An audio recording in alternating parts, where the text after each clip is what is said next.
یعنی حزب اللہ، حماس اور یمنی، ان کو تذبذب کا شکار بنا دیا جائے، ہچکچاہٹ کا شکار بنا دیا جائے کہ ان کے اوپر حملے کیسے کریں.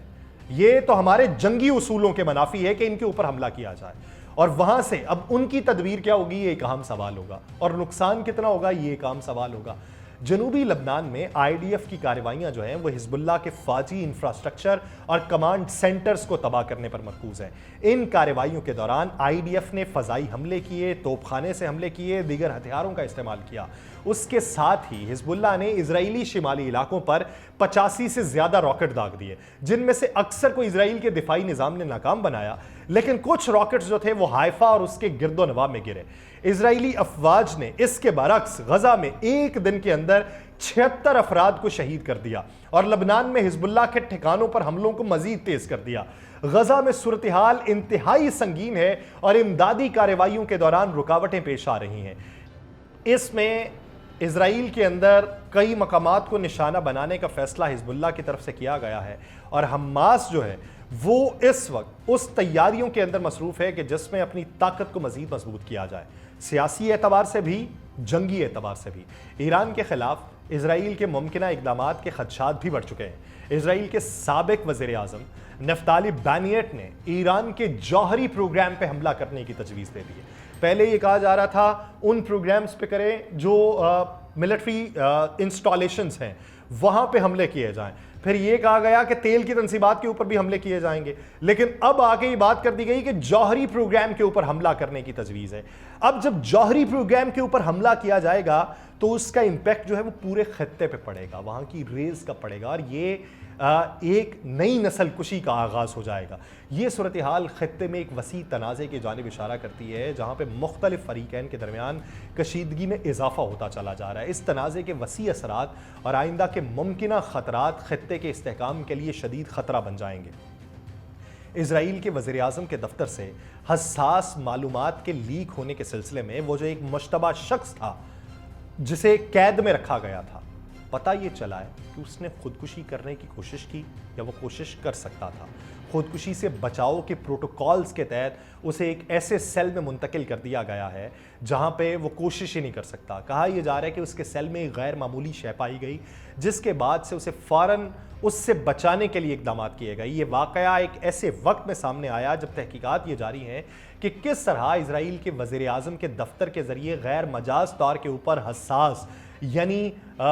وہ پرائیویٹ دستاویزات، وہ حساس نوعیت کے دستاویزات جو جنگی اعتبار سے بڑی اہمیت کی حامل تھیں، وہ بیرونی ذرائع تک پہنچ گئیں. اور مبینہ طور پہ اس شخص نے فوجی ملاقاتوں اور اہم سیکیورٹی میٹنگز کے خفیہ مواد تک رسائی حاصل کی تھی، جس نے اسرائیل کی قومی سلامتی کے لیے بھی ایک سنگین خطرہ پیدا کر دیا. اس شخص کو اس حساس معلومات تک رسائی حاصل کرنے کے بعد اس پہ الزام یہ ہے کہ اس نے اسے غیر ملکی ذرائع تک پہنچایا، اور اس واقعے کے بعد سیاسی سطح کے اوپر شدید تنقید ہوتی رہی. اسرائیلی وزیر اعظم کے گھر کے اوپر 2 بار حملہ بھی ہو چکا ہے. اسرائیل کے وزیر اعظم بنجامن نیتن یاہو کی انتظامیہ میں سیکیورٹی کی خامیوں نے اس طرح کے سکینڈلز کو بھی جنم دیا. اس کے علاوہ اپوزیشن رہنماؤں نے نیتن یاہو کو ان سیکیورٹی نقائص کا ذمہ دار ٹھہرایا اور مطالبہ یہ کیا ہے کہ اس تحقیقات کا احاطہ جو ہے وہ عوامی طور پہ کیا جائے تاکہ ان الزامات کا جواب دیا جا سکے. اور اسی کے تناظر میں ابھارنے پہ اپوزیشن کی طرف سے انہوں نے باقاعدہ طور پہ کیسریہ میں اس کی رہائش گاہ کے اوپر 2 بار حملے کیے، اور یہ الارمنگ سچویشن اس وقت اسرائیل کے اندر بھی پیدا ہو چکی ہے. اب دوسری طرف بات اگر حماس کی جائے تو حالیہ اطلاعات کے مطابق حماس کی قیادت جو ہے وہ اس وقت ترکی کے اندر موجود ہے، جبکہ ان کا سیاسی دفتر جو تھا وہ قطر کے اندر تھا. اب امریکہ کی طرف سے بھی پریشر بڑھا اور امریکہ نے قطر کو یہ کہا کہ ان کا دفتر ختم کر دیا جائے، انہیں ملک بدر کر دیا جائے. لیکن جب یہی اطلاعات تھیں اور قطر کی جانب سے اس طرح کی باتیں بتائی جا رہی تھیں کہ حماس کو کہی گئی ہیں لیکن سرکاری طور پہ اس کا اعلان نہیں کیا گیا تھا، اب باتیں یہ ہیں کہ حماس کی قیادت ترکی کے اندر موجود ہے، اور ایک ایسے وقت میں کہ جب لبنان کے اندر اسرائیل کی فوج داخل ہو چکی ہے تو جنوبی لبنان میں حزب اللہ کے ٹھکانوں پر زمینی کارروائی کا بھی آغاز ہے. تو اس پورے عمل میں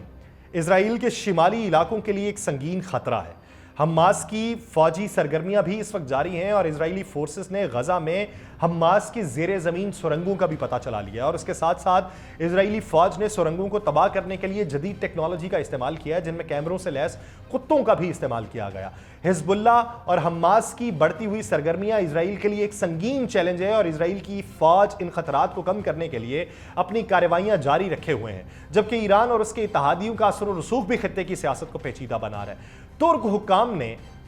سرکاری طور پہ ان خبروں کی تردید کی ہے کہ حماس نے اپنا سیاسی دفتر جو ہے وہ ترکی منتقل کر لیا۔ ترکی کے ایک سفارتی ذرائع نے اس بات کو واضح کیا ہے کہ اگرچہ حماس کے ارکان ملک کا دورہ کرتے ہیں لیکن ان کا مرکزی دفتر ترکی منتقل نہیں ہوا۔ ترکی کی حکومت اس بات کے اوپر زور دیتی ہے کہ وہ حماس کے ارکان سے ملاقات کرتی ہے لیکن انہیں دہشت گرد تنظیم نہیں سمجھتی۔ اس کے باوجود ترکی نے کہا کہ اس کا موقف ہے کہ امن کے لیے بات چیت کا آغاز صرف اس صورت میں ممکن ہے جب تمام فریقین بشمول حماس اور اسرائیل سنجیدہ عزم کا اظہار کریں۔ ترکی نے یہ بھی وضاحت کی کہ حماس کے وزٹرز کے لیے ملک میں آمد و رفت جاری ہے لیکن اس کا مقصد صرف علاقائی تنازعات کو حل کرنے کی کوشش ہے، نہ کہ کسی خاص تنظیم کے ساتھ تعاون کی سطح کو بڑھانا۔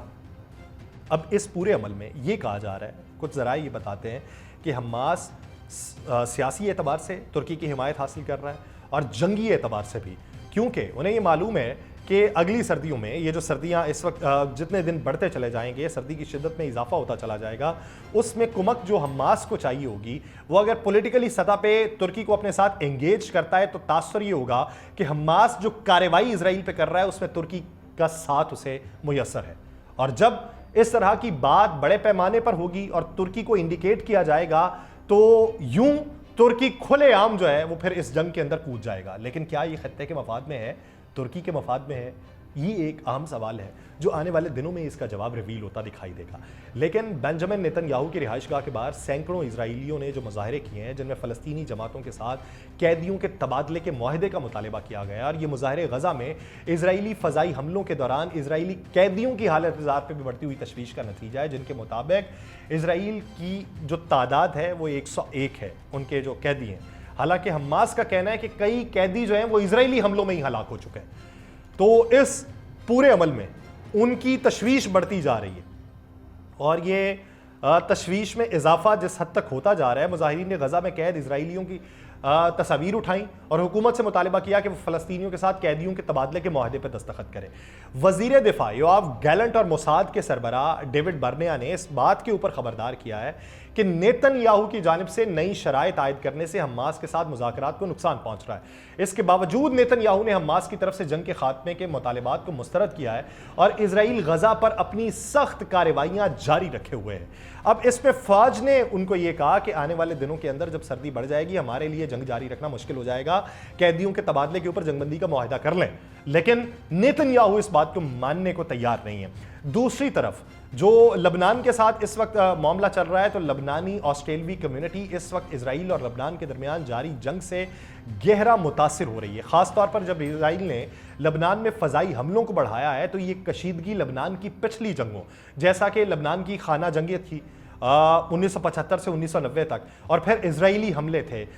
جن کا آغاز ہوا 1978 میں، پھر 1982 میں، پھر 1993 میں، پھر 1996 میں، پھر 2006 کی جنگ جو ہے وہ ان کو اب یاد آنا شروع ہو گئی ہے۔ سڈنی کے بینکس ٹاؤن اور میلبرن کے کوبرگ جیسے علاقوں میں جہاں لبنانی کمیونٹی کی بڑی تعداد رہتی ہے وہ اس جنگ کو بڑا محسوس کر رہی ہے۔ بہت سے لبنانی آسٹریلیوں کے اہل خانہ لبنان میں موجود ہیں اور وہاں کے فضائی حملوں کا خوف ان کے دلوں میں ماضی کی تکالیف کو یاد تازہ کر رہا ہے۔ ان جنگوں میں انہوں نے اپنے پیارے کھوئے تھے اور یہ حالیہ جنگ ایک بہت دردناک یاد دہانی ان کے لیے بن چکی ہے۔ اس کے علاوہ آسٹریلیا بھر میں لبنان اور فلسطین کے لوگوں کے ساتھ یکجہتی کے طور پہ دعائیہ اجتماعات ہو رہے ہیں۔ ان جنگوں کے اثرات نہ صرف زمین پر تباہی کا سبب بنے بلکہ بے گھر اور متاثرہ افراد کے لیے بھی نفسیاتی طور پر تباہ کن ثابت ہوئے ہیں۔ اسی پورے عمل میں ایک فلسطینی این جی او ہے برطانیہ کے گلوبل لیگل اور انسانی ایکشن نیٹ ورک کے حقوق کے گروپ گیلین کے لیے،